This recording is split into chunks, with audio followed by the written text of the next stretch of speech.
Piso na, naging bato pa.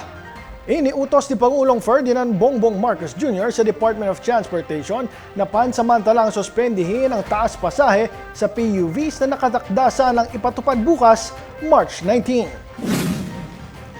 Paliwanag ng Pangulo, hindi napapanahon ang fare hike gayong apektado ng giyera sa Middle East ang Pilipinas. May problema pa rin tayo dahil sa gera sa Middle East, ay sabi ko siguro hindi ito ang panahon para magtaas ng pamasahe para sa ating mga kababayan.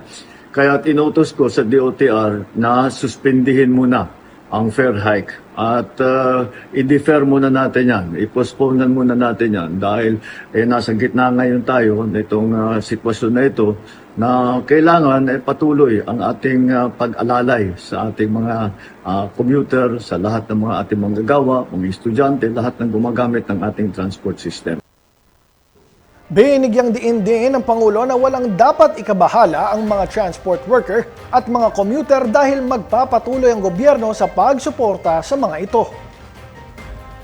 Huwag po mag-alala ang ating mga transport workers dahil mamadaliin po namin, dadagdagan po namin ang suporta sa inyo para naman ay hindi kayo masyado mahirapan. Ang DOTR ay pinutusan ko na sisimula na ang libreng sakay sa buong Pilipinas. At pwede po ninyong gamitin na muna yan para pangbawas gastos sa pang-araw-araw. At sa MRT at sa LRT ay magdidiskwento po tayo doon sa pamasahe.